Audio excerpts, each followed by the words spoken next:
Welcome.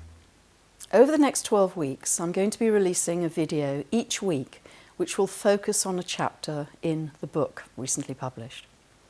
And the book really sets astrology in a new context and makes us realise how much it can benefit us in our lives practically and spiritually.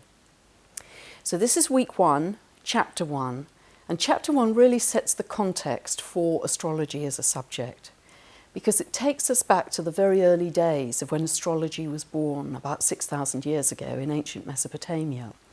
And people used to live very open to the skies then, and they were very aware of the movements of the planets, and they believed that those movements were signs from the gods who lived on the planets as to what actions they should take. And they started to notice that there was a correlation between planetary movements and events on Earth and in their lives.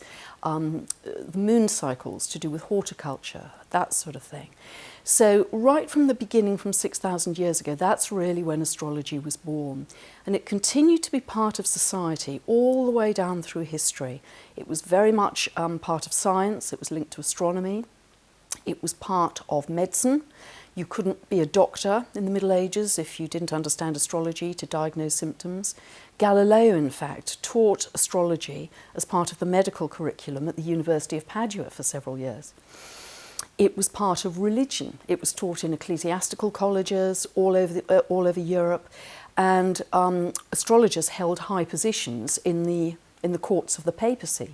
And even today, in Gothic cathedrals across Europe, you can still see astrological symbolism. So it's part of science, it was part of medicine, it was part of religion. It continued down all through history until 300 years ago. And that's when Isaac Newton came along and developed his laws of motion. And at the time, both Newton and people who understood what he was saying about the laws of motion believed that they were the entire solution to how the world worked. It was clockwork, it was based on laws of motion, it was highly rational, it was mechanical. There was no space for spirit in that world. So at that time, 300 years ago, astrology started to be dismissed to the periphery of society, some kind of intellectual lack of credibility at that time. But astrology was so powerful before that, for 6,000 years, because it was the language of the sacred, it was the language of the divine, it was the language of an interconnected universe. But our current Newtonian paradigm is one of separateness, it's one of dislocation, and people, I think, feel that very strongly.